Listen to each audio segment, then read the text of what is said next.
श्राद्ध पक्ष के पितृपक्ष के इस पवित्र आयोजन में मुख्य यजमान के रूप में श्री दिनेश चंद्र प्रभा देवांगन, श्री दीपक लाखोटिया, कोमल तुलसी पटेल, श्री रोहित मरकाम, श्री सुरेश सिन्हा इस कथा के यजमान पद ग्रहण करे हैं। एक बार इन सभी के लिए जोरदार ताली बजाकर स्वागत मंडल अभिनंदन। भक्ति और मुक्ति ये दो संगम है। मुक्ति सहजता में मिल सकती है, पर भक्ति सहजता में नहीं मिलती।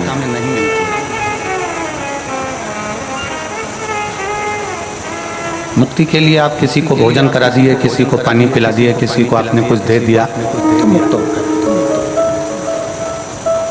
थोड़ा दान कर दिया, थोड़ा पुण्य कर दिया, मुक्त। पर भक्ति करते करते करते करते भक्ति का स्मरण करते करते भक्ति करते करते अगर मुक्ति के पथ पर पहुंचेंगे, भक्ति करते करते अगर मुक्ति के पथ पर आप और हम पहुंचेंगे तो ये निश्चित है कि फिर हमारा इस मृत्यु लोक में जन्म नहीं होना। जगत गुरु शंकराचार्य जी महाराज ने अपनी भाषा में कहा है कि बार बार जन्म, बार बार मरण, रिटर्न बड़ा बार बार जन्म और बार बार मरण, ये ठीक नहीं है। फिर जन्म लेना, फिर मर जाना, पुनरपि जन्म पुनरपि मरणम के प्रपंच से हमें छूट जाना।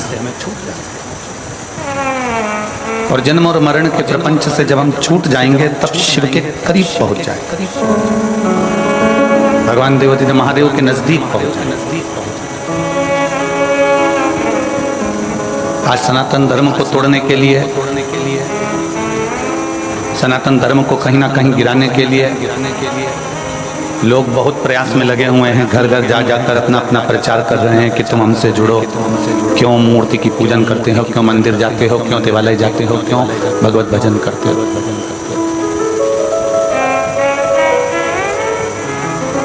इतनी बड़ी बड़ी संस्थाएं सनातन धर्म को तोड़ने में लगी हुई है। इतना बड़ा बड़ा षड्यंत्र सनातन धर्म को नीचे दिखाने में, नीचे गिराने में लगा हुआ है। हमको तो लगता है इसीलिए कुबेर भंडारी ने शिव महापुराण को कांटाकुड़ी तक भेजा है कि सनातन धर्म को मजबूत कराया जाए।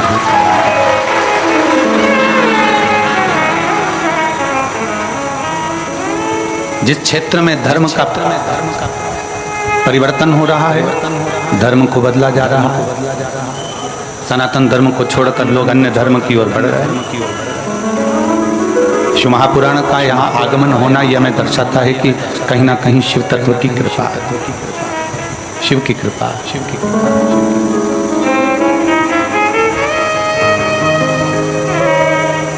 जीवन में कहीं मत भटको।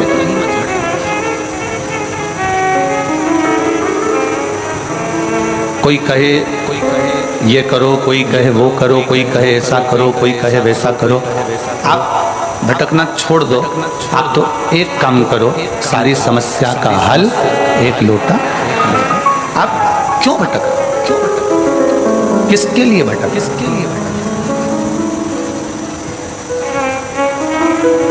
इतनी लाखों की संख्या में आप लोग यहाँ पहुंचे हो ना, पूरे कांटाकुड़ी के एक एक वनवासी के एक एक व्यक्ति, छोटे से छोटे व्यापारी के चेहरे पर खुशी है, क्योंकि उसने दीपावली पर भी जो व्यापार नहीं करा होगा वो व्यापार उसका आज आपके आने से चल जाएगा, तो उसका घर बनेगा।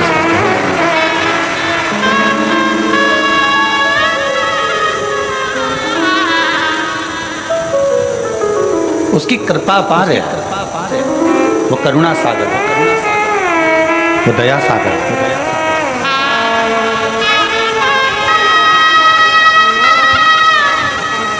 और उसकी कृपा के बिना संसार में पत्ता भी नहीं हिल सकता। हमारे बीच में माननीय मुख्यमंत्री जी की श्री विष्णुदेव सहाय जी की धर्मपत्नी श्रीमती कौशल्या देवी जी सहाय यहाँ पधारी हैं। प्रत्येक कथा में आप जरूर आती हैं, एक बार जोरदार ताली बजाकर स्वागत करिए।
आप प्रत्येक कथा में आपका आगमन होता है।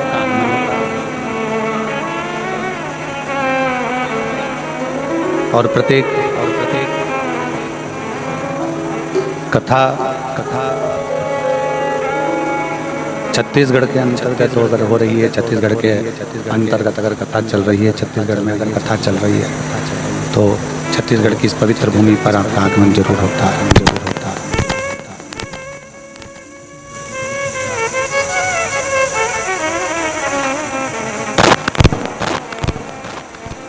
तो माननीय मुख्यमंत्री जी की धर्मपत्नी श्रीमती कौशल्या देवी जी सहाय जी का आगमन जरूर होता है। एक बार जोरदार ताली बजाकर स्वागत, वंदन, अभिनंदन। शिव कृपा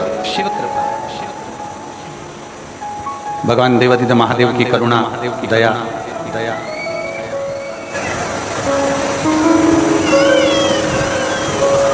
तो यदि आप और हम सब भगवान शिव की इस पवित्र कथा का रसपान कर रहे हैं, भगवान शंकर की इस पवित्र कथा को श्रवण कर रहे हैं, तो ये निश्चित है कि कहीं ना कहीं हमारे शंकर भगवान, कहीं ना कहीं हमारे देवादिदेव महादेव की करुणा, कृपा और उनकी उदारता, उनकी दया। और जब तक उसकी कृपा नहीं होती, जब तक उसकी करुणा नहीं होती, तब तक आप और हम भगवान शंकर की कथा में पहुंच भी नहीं सकते। हम पहले भी कहते हैं, आज फिर कहते हैं कि धमतरी जिले के जितने श्रोता भाई बहन यहाँ बैठे हुए हैं या दूसरे प्रदेश से आए हुए शिव भक्त अगर यहाँ बैठे हुए हैं तो अपने अपने घर जाकर नजर जरूर उतरवा लेना कि शिव ने आप पर कृपा करी जो आप यहाँ पहुंचे हो। बिना शिव कृपा के कोई नहीं जा पाता, बिना शंकर की करुणा के कौन पहुंच पाता। कि तेरी कृपा बिना ना हिले एक भी अणु लेते हैं कृपा से बखान क्या राखों चपटी भरी में खजाना कुबेर का हे गंगाधार मुक्ति द्वार ओंकार तू भोले ओंकार तू आयो शरण शंभु ये उसकी कृपा, ये उसकी करुणा है, ये उसकी उदारता है, ये उसकी दया है, हम एक बार पहले कथा में कहे थे कि सुखी जीवन के लिए अच्छा घर का होना जरूरी नहीं है। सुखी जीवन के लिए अच्छा घर का होना जरूरी नहीं है। सुखी जीवन के लिए घर के अंदर सोफा सेट होना जरूरी नहीं है। सुखी जीवन के लिए घर के अंदर टीवी होना जरूरी नहीं है। सुखी जीवन के लिए घर के अंदर बहुत सारे ठाठ होना जरूरी नहीं है। सुखी जीवन के लिए घर में सोना चांदी हीरा पन्ना ये सबका होना जरूरी नहीं है। शिव महापुराण की कथा कहती है सुखी जीवन के लिए घर का माहौल अच्छा होना बहुत जरूरी है। सबसे ज्यादा जरूरी है घर का माहौल, सबसे ज्यादा जरूरी है घर की शांति।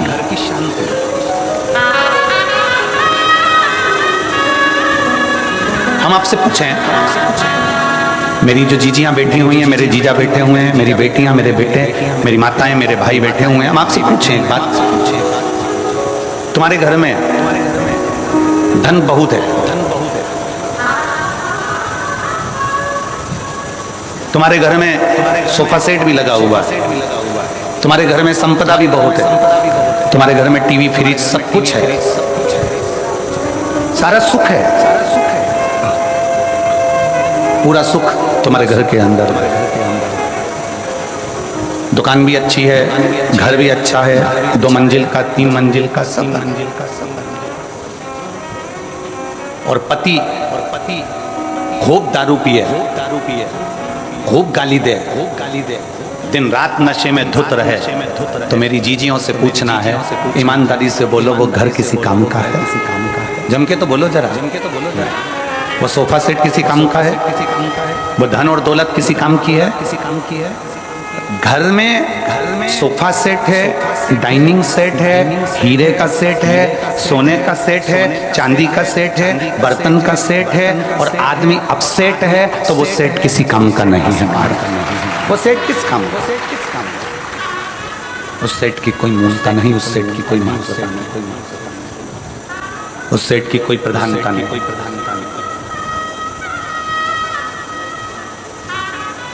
पति नशे में धुत रहे, पति दिन रात नशे में तल्लीन रहे, पति दिन भर नशे में लगा रहे, पति 24 घंटे नशे में डूबा रहे या गलत कार्य करता रहे, तो वो धन किस काम का? वो संपदा किस काम की? वो पैसा किस काम का?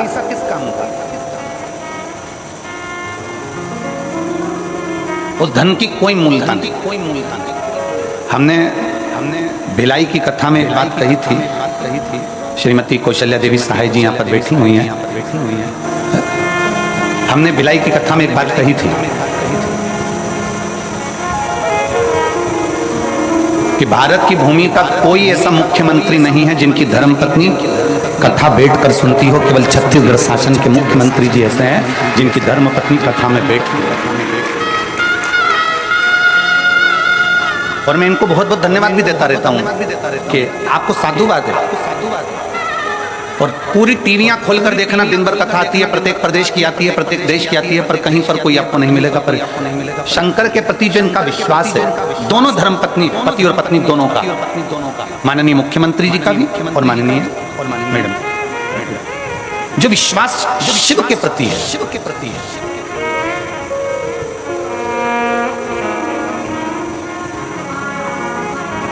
और दुनिया के लोग अपनी अपनी जगह पर, आप लोग तो अखबार में पढ़े होंगे, आप लोगों ने तो टीवी पर भी देखा होगा कि कई लोगों ने 1 लोटे जल पर भी कमेंट्स कर दिए कि 1 लोटे जल से क्या होता है। छत्तीसगढ़ का एक एक बच्चा जानता है कि 1 लोटे जल से क्या होता है। आप भी अभी चिल्ला कर बोलोगे क्या होता है?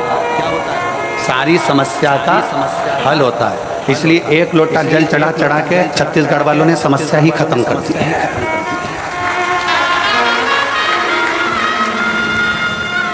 छत्तीसगढ़ वालों ने 1 लोटा जल चढ़ा के समस्या खत्म कर दी। इसलिए अब लोगों को लग रहा है जगह जगह जाकर कर रहे हैं जल चढ़ाने से क्या होगा, क्या होगा, क्या होगा। उनको चिल्ला कर कहना चाहिए सारी समस्या का हल लोटा जल।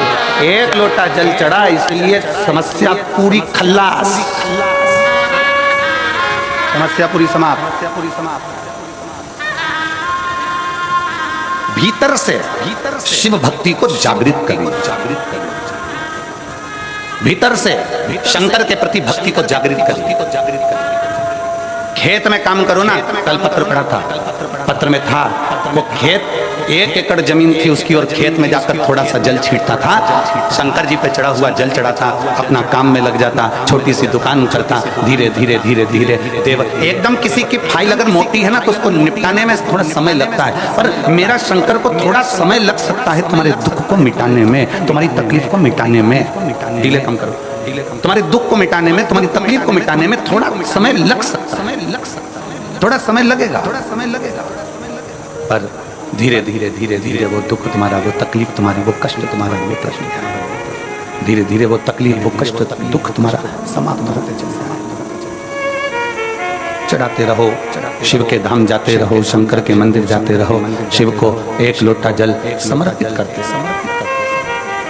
क्या मिलेगा, कैसे मिलेगा, कब मिलेगा, ये वो जान सकता है, उसके सिवाय कोई नहीं जानेगा। वो क्या करेगा, कैसे करेगा, ये उसके ऊपर निर्भर है।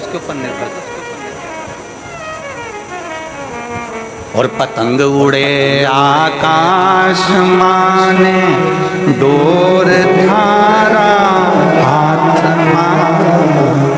पतंग यदि आकाश में उड़ती है तो उड़ाने वाले के हाथ में उसकी डोर रहती है। किसके हाथ में रहती है? उड़ाने वाले के हाथ में उसकी पतंग की डोर उड़ाने वाले के हाथ में रहती है। उसी तरह शंकर को जल चढ़ाने वाले की डोर शंकर के हाथ में रहती है। वो कहाँ उड़ाता है, कैसे उड़ाता है, वो वही जानता है। वो कैसे उड़ाएगा, क्या करेगा, कैसे उसको आगे बढ़ाना है, कैसे उसको अग्रण्यता लाना है, ये उसके ऊपर निर्भर है।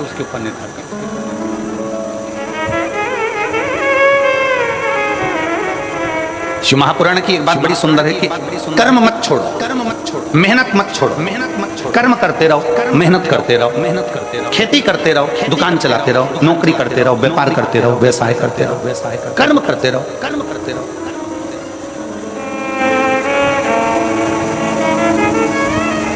आज तक इस व्यासपीठ ने यह नहीं कहा कि तुम केवल शंकर जी के मंदिर में जाकर बैठ जाओ, अपना काम मत करो। बोला कभी?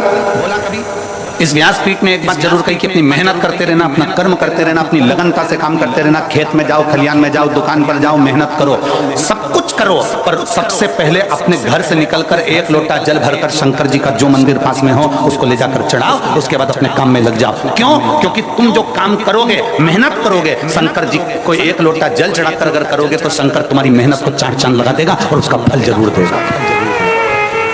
मेहनत करो, कर्म करो। ये व्यासपीठ कभी ऐसा नहीं कहती कि कर्म मत करो। भगवान शंकर ने अपने दोनों बेटों से कहा जो पृथ्वी की परिक्रमा कर आएगा उसको प्रथम गिनती में गिना जाएगा। अगर शंकर जी चाहते तो अपने बेटे को राज सिंहासन दे देते कि मैं कार्तिकेय को पृथ्वी का अधिपति बनाता हूँ, मैं गणेश जी को पृथ्वी का अधिपति बनाता हूँ। पर पहले भगवान शंकर पार्वती ने कर्म करवाया कि जाओ परिक्रमा कर आओ। पहले मेहनत करो, कर्म करो, और तुम मेहनत करोगे, कर्म करोगे तो सफलता मिलेगी ही, ये निश्चित है। सफलता मिलेगी। और कहीं का महाराज तुमको मिल जाए, कहीं का बाबा जोगी ऐसा मिल जाए कि तुम मेरे पास में आके बैठ जाना, तुम्हें कुछ नहीं करना पड़ेगा और तुम्हें सोने के हंडे मिल जाएंगे, तुम्हें सोने का घड़ा मिल जाएगा, तो सबसे पहले हमें बताना, हम भी चले जाएंगे। दुनिया का कोई महाराज अगर तुमसे कहता है कि मेरे पास आकर बैठ जाओ, दुनिया का कोई बाबा जोगी तुम्हारे पास आकर कह दे कि तुम मेरे पास में आके बैठ जाओ, तुम्हारा दुख में काट दूंगा, तुम्हारा कष्ट में काट दूंगा, तुम्हारी तकलीफ में मिटा दूंगा, तो समझ लेना पक्का झूठ बोल रहा। क्योंकि व्यक्ति को अपना कर्म जरूर करना पड़ेगा,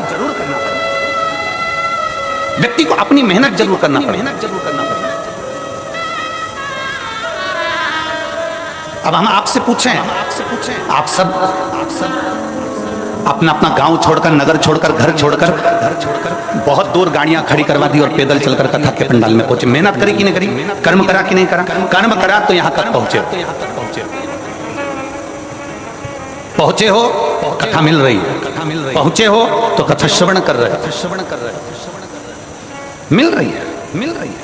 तो ये अंदाजा लगा कर रखना, अगर तुम कथा तक आए हो तो एक ना एक दिन मेरा शंकर भी तुम्हारे दरवाजे तक जरूर आएगा।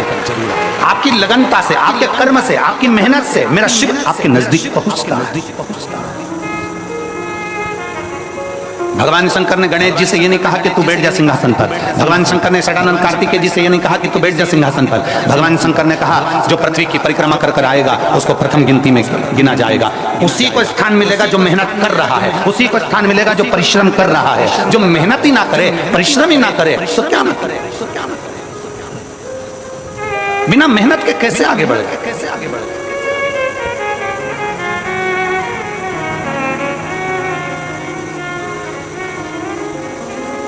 राजा विक्रमादित्य की एक कथा आती है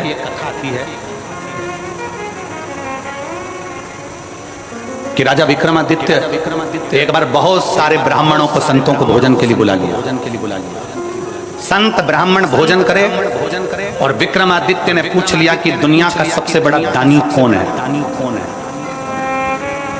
दुनिया का सबसे बड़ा दानदाता कौन है। जितने ब्राह्मण बैठे थे सबने कह दिया दुनिया का सबसे बड़ा दानी राजा विक्रमादित्य है। दुनिया का सबसे बड़ा दानदाता राजा विक्रमादित्य है, अवंती का नरेश है। एक ब्राह्मण बैठा था, एक संत बैठा था, मुंह उतार कर बैठ गए। उसने नहीं कहा कि दुनिया का सबसे बड़ा दानी राजा विक्रमादित्य है, ये वो बोला है। उसने नहीं बोला,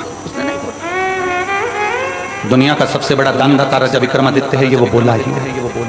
उसके मुख से शब्द नहीं, आवाज नहीं। राजा विक्रमादित्य ने देखा कि ये बहुत देर से बैठा है, चुप होकर बैठा है। सबने बोला पर ये नहीं बोला है, इसका मुख उतरा हुआ है, इसका चेहरा उतरा हुआ है।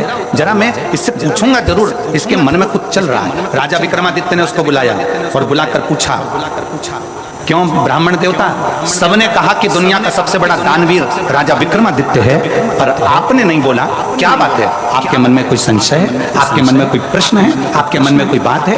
बताओ जरा, क्या बात है, क्या संशय है, क्या विचार है आपका? राजा विक्रमादित्य की बात सुनी तो ब्राह्मण को लगा अगर मैं बोल दूंगा, राजा के पक्ष की बात बोलूंगा तो मुझे इनाम मिलेगा, पर राजा के विपक्ष की बात बोलूंगा तो मुझे मृत्युदंड मिल सकता। अगर मैं राजा के विपक्ष का बोल दूं और राजा को बोल दूं कि आप सबसे बड़े दानी नहीं हो, तो हो सकता है मुझे मृत्युदंड मिल जाए, हो सकता है कि मुझे मृत्युदंड मिले। नहीं महाराज, ऐसी कोई बात नहीं है। राजा विक्रमादित्य ने कहा नहीं महाराज, आप ब्राह्मण होकर झूठ नहीं बोल सकते।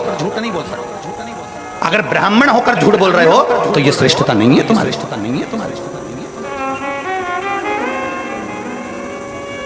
झूठ बोला था गौ माता ने भगवान राम जी के आगे। तो आज भी गौ माता का मुख झूठा कहा जाता है, इसलिए गौदान गाय की पूंछ पकड़कर किया जाता है। आप झूठ ना बोलिए, आप सत्य बोलने का प्रयास करिए। और गया क्षेत्र में एक बार झूठ बोला है ब्राह्मण देव ने कि सीता जी ने कोई पिंडदान नहीं किया। मां जानकी जी का श्राप भी लगा है ब्राह्मण देव। फाल्गु नदी ने झूठ बोला तो फाल्गु को भी श्राप लगा। आप झूठ ना कहिए, आप सत्य बोलिए। ब्राह्मण देवता ने मन में सोचा कि अंदर संकोच रखने से क्या फायदा। हमने अभी एक कथा में कहा था कि भोजन नहीं पचता है तो बीमार कर देता। भोजन नहीं पचा तो बीमार कर दे।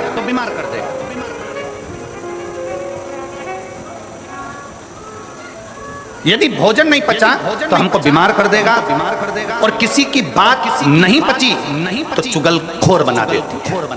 अगर बात नहीं पची और किसी ने कहा तुमसे ऐसा और बात नहीं पची ना, तो तुम 10 जगह जाकर कहोगे उसने तो मुझे ऐसा कहा, उसने तो मुझे ऐसा बोल दिया था, उसने तो मुझे ऐसा कर दिया। चुगलखोर तुम्हें तुरंत बना देगा, एक चुटकी के अंदर चुगलखोर बना देगा। अगर बात नहीं पची तो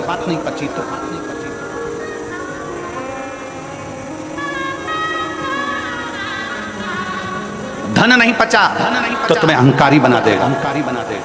अगर तुम्हारे पास में धन आना चालू करा, पैसा आना चालू हुआ, धन संपदा आना चालू हो गई, तुम्हें पद प्रतिष्ठा मिल गई और तुम्हारे घर में अगर धन आने लगा तो धीरे धीरे अगर पचा नहीं वो तो तुम्हें अहंकारी बना देगा। अभिमान के शब्द निकलने लगेंगे, अभिमत्ता के शब्द निकलने लगेंगे, अहमता के शब्द निकलने लगेंगे,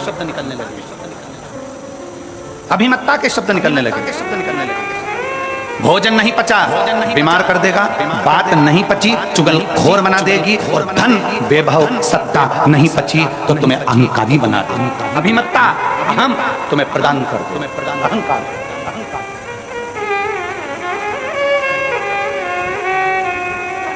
कई बार बड़े बड़े अगर कोई ऑफिसर हो जाते हैं और उनके घर के बच्चे अगर धन देख लेते हैं कि हमारे पिता के पास में कितना धन है, हमारे घर में कितना धन है, हमारे दादाजी के पास कितना धन है, हमारे दादा ये पद पर रहे, हमारे पिता ये पद पर रहे और उनके पास में इतना धन है, तो कई बार बच्चे चलते चलते रोडों पर भी किसी ना किसी से अपशब्द कहते हुए चले जाते हैं। तो मुझे जानता नहीं है, तो मुझे पहचानता नहीं है, मैं किस ऑफिसर का बेटा हूं, तूने मुझे देखा नहीं है, मैं कौन हूं तो मुझे जानता नहीं है। मतलब धन पच नहीं रहा, इसलिए अहंकार हो गया। बात पच नहीं रही इसलिए चुगलखोर बना दे रही, भोजन पच नहीं रहा इसलिए बीमार बना दे रहा। बचना भी तो चाहिए। भोजन पचेगा तो कभी बीमार नहीं होगे, बात पचेगी तो कभी चुगलखोर नहीं होगे, धन पचेगा तो कभी अहंकारी नहीं होगे। पचाना सीखो।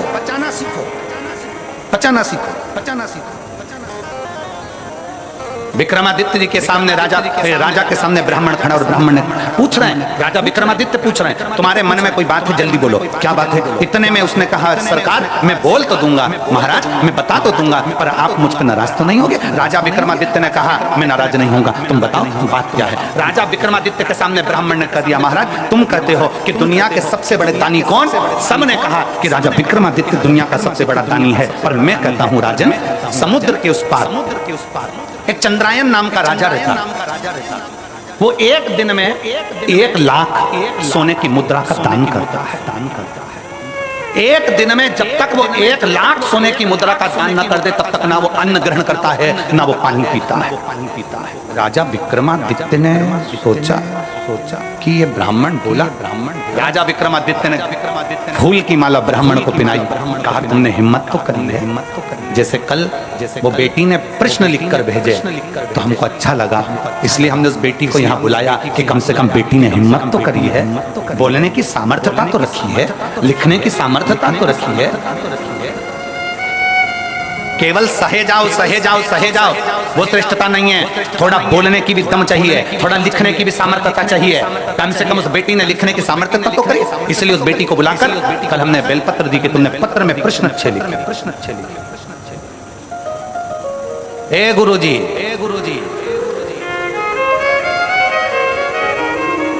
कम से कम उसने लिखने की सामर्थ्यता तो रखी, उसकी प्रसन्नता है हमको, बहुत प्रसन्नता है, उसके लिए बहुत साधुवाद है। ऐसी बेटियों के लिए तो तुमको ताली ठोकर बहुत जोरदार स्वागत करना चाहिए कि उनकी प्रसन्नता है, आपके मन का बल तो सामने प्रकट हुआ।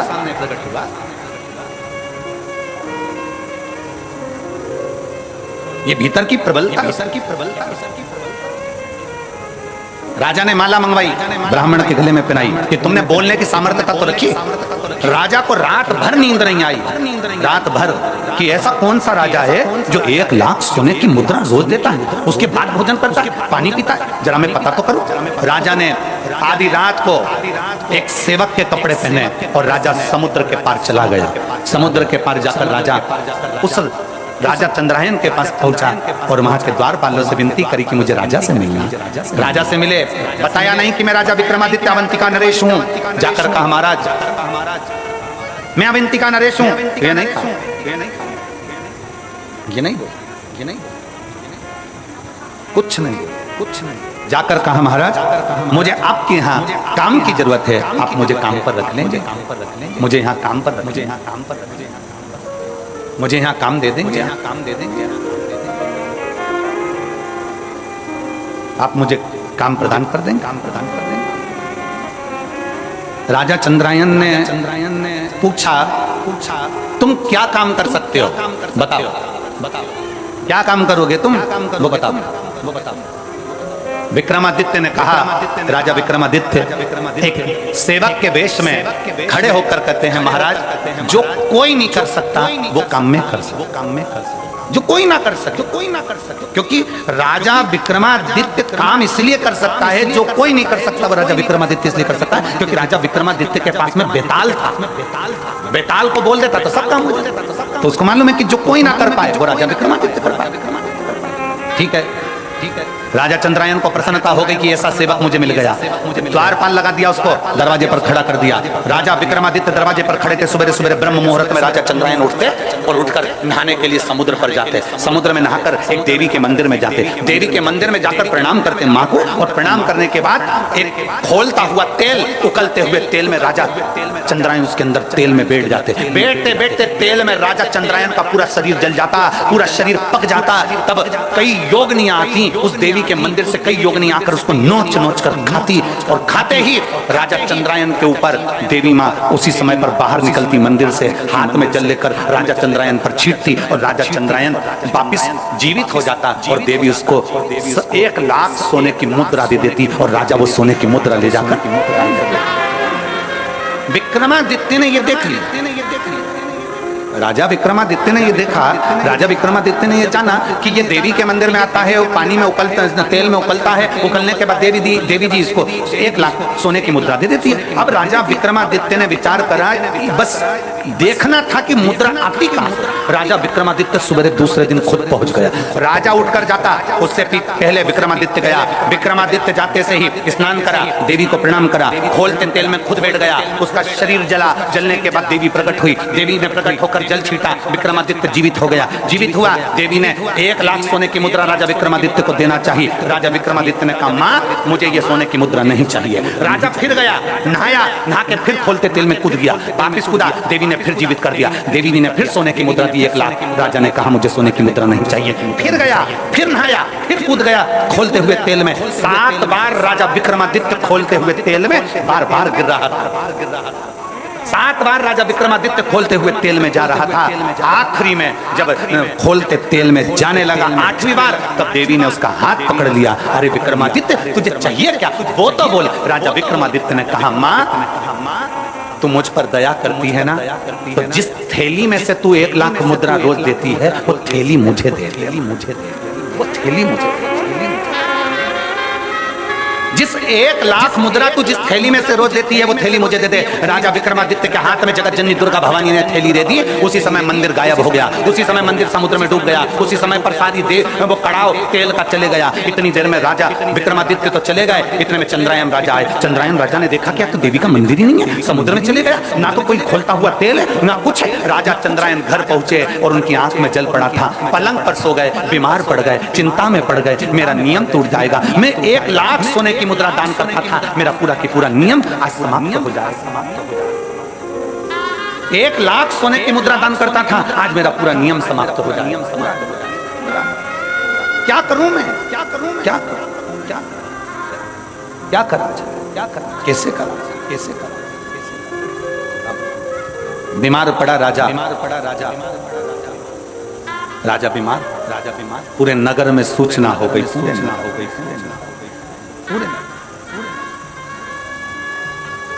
और पूरे नगर में जब सूचना हुई, पूरे नगर में जब सूचना हुई, सारे नगर में सूचना पहुंच गई, और पूरे नगर में जब सूचना पहुंची, सूचना होने पर मालूम पड़ा कि राजा बीमार पड़ गया। विक्रमादित्य राजा के पास में पहुंचे और राजा विक्रमादित्य ने कहा, महाराज आप बीमार क्यों पड़े हो? राजा चंद्रायन ने अपनी पूरी बात बता दी। विक्रमादित्य ने कहा, महाराज बीमार मत होइए, ये सोने की थैली लीजिए, रोज 1 लाख मुद्रा इसमें से निकाल लीजिए, दान कर दीजिए। राजा चंद्रायन ने पूछा विक्रमादित्य से, तुम्हारे पास ये थैली कैसे आ गई? महाराज जब आप मुझे सुबह अपने साथ लेकर गए, मैं दरवाजे पर खड़ा था, मैंने देखा आप खोलते हुए तेल में उकल रहे थे, चीख रहे थे, आपका दर्द मुझसे सहन नहीं हुआ, इसलिए तेरी माँ की आराधना कर कर वो थैली में आपके लिए लेकर आ गया। ये लो थैली आपके पास में रखिए, वो थैली में आपके लिए लेकर आ गया, ये थैली आपके पास रखिए। ब्राह्मण को सूचना मिली कि राजा चंद्रायन को सोना उगलने वाली थैली विक्रमादित्य दिया है। तब राजा के दरबार में आकर ब्राह्मण चिल्लाकर बोला कि राजा विक्रमादित्य जैसा दानी दुनिया में कोई नहीं हो सकता। अगर वो थैली धमतरी वालों तुम्हें मिल जाती तो संसार के किसी व्यक्ति को वो सोना उगलने वाली, सोना देने वाली, 1 लाख स्वर्ण मुद्रा देने वाली थैली संसार के किसी व्यक्ति को मिल जाती तो कोई उस चंद्रायन राजा को नहीं देता, स्वयं दान करता, स्वयं करता। पर विक्रमादित्य वो दानी थे जो दूसरे का दुख देखा नहीं चाहता था। उनको उकलते हुए तेल में देखा, उनको तड़पते हुए देखा, तो राजा विक्रमादित्य ने सोचा ये रोज तेल में उकलेगा, इसलिए मुझे ये देखा नहीं जाएगा, तो सोने की थैली दे दी। अब मत उकलना, ये सोने की मुद्रा तुम दान करो, ये सोने की मुद्रा तुम दे दे, ये सोने की मुद्रा तुम प्रदान करते रहो। दानी वो नहीं है जो बहुत सारा धन दे दे, दानी वो नहीं है जो किसी को वस्त्र दे दे, दानी वो नहीं है जिस किसी को पूंजी दे दे, दानी वो नहीं है जो किसी को स्वर्ण दे दे, दानी वो नहीं है जो बहुत सारा धन दौलत संपदा दे दे। दानी वो है जो दूसरे का चेहरा देखकर पहचान जाए कि इसके दिल में दर्द क्या है, इसको तकलीफ क्या है, इसको कष्ट क्या है, इसके अंदर इतना दर्द क्यों छुपा हुआ है, ये रोता क्यों है, क्यों इसकी आंख में आंसू है। दुनिया का सबसे बड़ा दान, अगर संसार का कोई दान सबसे बड़ा है तो वो प्रेम का दान है। आप किसी के दुख में शामिल हो जाएं, आप किसी के तकलीफ में शामिल हो जाएं, आप किसी के कष्ट को थोड़ा कम कर दीजिए, किसी के यहाँ जाकर उसके दुख को कम कर दीजिए, किसी के कष्ट को कम कर दीजिए, तो दुनिया के दानी कहलाओगे। इसलिए शंकर भगवान को ओघड़ दानी कहा जाता है। शिव जी को ओघड़ दानी इसलिए कहते हैं क्योंकि मेरा भोलेनाथ 1 लोटा जल चढ़ाने वाले का दुख नहीं देख सकता, उसका दुख तुरंत काट देता है, इसलिए उसको ओघड़ दानी कहते हैं। मेरे शंकर भगवान को ओघड़दानी इसलिए कहा जाता है क्योंकि वो दूसरे का दुख नहीं देख सकते, दूसरे की तकलीफ नहीं देख सकते, दूसरे का दर्द नहीं देख सकते। जो शंकर जी के मंदिर में गया, गरीब है, अमीर है, जैसा है, शिव को 1 लोटा जल चढ़ाता है तो उसके दुख को वो काट देता है, उसके दर्द को वो मिटा देता है। ओघड़दानी है, ओघड़दानी है। दुनिया का श्रेष्ठ किसी के जीवन के दुख को समाप्त करना, बस निवेदन एक ही है, अपने कर्म के साथ, अपनी मेहनत के साथ, अपनी लगनता के साथ शंकर के मंदिर में जाइए, अपनी मेहनत के साथ अपनी खेती पर काम करिए, अपनी मेहनत के साथ अपनी दुकान पर काम करिए, अपनी मेहनत के साथ अपनी ड्यूटी करिए, और मेहनत का फल भोलेनाथ देगा, 1 लोटे जल के साथ जरूर देगा। आप उसको जल समर्पित कर दे, समर्पित कर दे। कई लोग कहते गुरु जी एक पत्र दे,